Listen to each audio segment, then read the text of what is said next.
Halo, selamat siang teman-teman semua dimanapun Anda berada.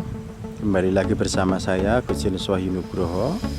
Kali ini saya sedang berada di sebelah timur stasiun Srowot. Dan pada video kali ini saya akan memperlihatkan kepada teman-teman suspensi udara yang ada pada kereta rel listrik JR205 ya teman-teman ya. Di depan kita saat ini ada suspensi udara yang ada pada KRL JR205. Nah, suspensi udara ini merupakan satu jenis suspensi yang memiliki teknologi yang lebih tinggi ya dibandingkan suspensi yang lainnya. Tentunya saat ini suspensi udara merupakan suspensi yang dikatakan bisa dibilang paling bagus gitu ya, bisa meredam getaran yang ada pada bogi KRL supaya tidak merambat ke kabin ya atau kereta penumpang. Jadi ya wajar saja jika KRL buatan Jepang ini ketika dinaiki goyangnya sangat stabil ya. Artinya benar dia bergetar, cuma karena ada kompensasi yang diberikan oleh suspensi udara ini, maka keretanya sangat stabil dan getaran yang besar berasal dari bawah pun ya nggak masalah gitu ya. Dan saat dijalankan pun juga getarannya bisa di-decrease atau dikurangi sangat banyak oleh karena komponen atau suspensi udara ini. Nah, jika dilihat di sistemnya, kemungkinan besar bukan kemungkinan besar ya, ya bisa dipastikan di dalam satu transit KRL ini ada kompresor ya.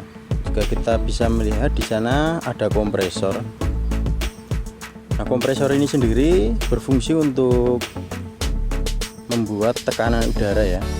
Jadi tekanan udara dihasilkan oleh kompresor ini, kemudian selanjutnya setelah kompresor ada regulator ya. Nah, kemudian di bagian sini ada regulator. Kemudian regulator menyalurkan udara bertekanan ke karet atau kantung-kantung karet seperti ini, yang merupakan outputnya ya seperti ini ya.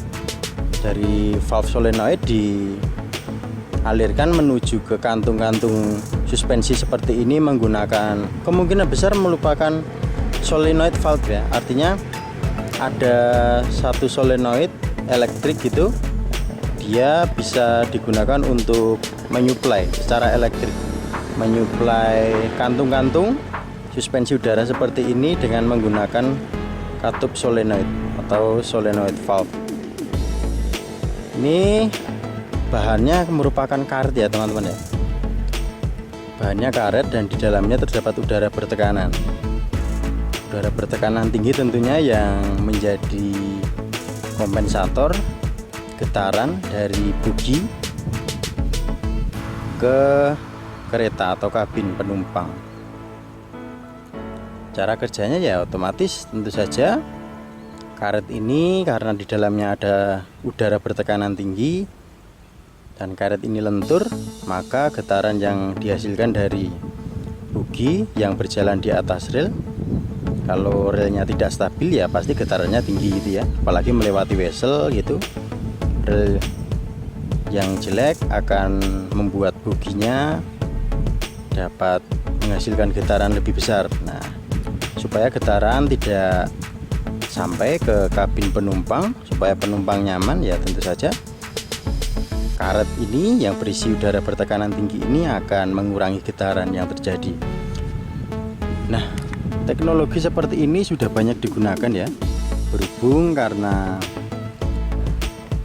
teknologi yang baik adalah ya suspensi udara seperti ini digunakan di kereta, di bis, dan alat transportasi yang lain yang memang memberikan kenyamanan bagi penumpang. Artinya penumpang dimanjakan dengan menaiki kereta atau bis dengan getaran yang seminimal mungkin.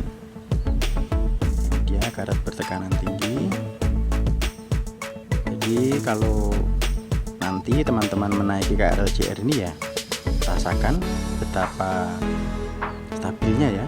Artinya di trek belok-belok pun pasti juga akan sedikit getarannya, atau ya nyaman lah paling enggak ya. Nah, dalam satu kereta ini terdapat kurang lebih 4 mungkin ya, 4 suspensinya udara, ada 4 kantung besar.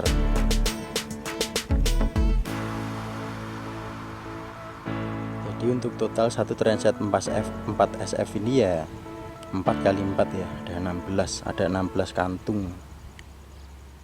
Ada 16 kantung suspensi udara.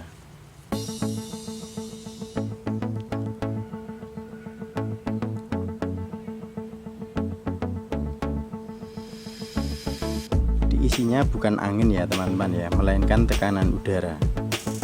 Tekanan udara berbeda dengan angin ya. Inilah bogi yang paling timur.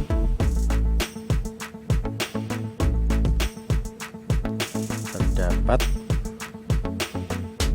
16 kantung udara sebagai suspensinya di satu transit 4 SF KRL JR ini. Nah, nanti kita akan melihat juga untuk yang bagian suspensi di KFB ya. Nah, nanti kalau sudah membandingkan dan kita bisa naik, kita nanti membandingkan juga rasanya apakah bagus yang JR atau yang KFB. Jadi ya teman-teman, sampai jumpa di video selanjutnya.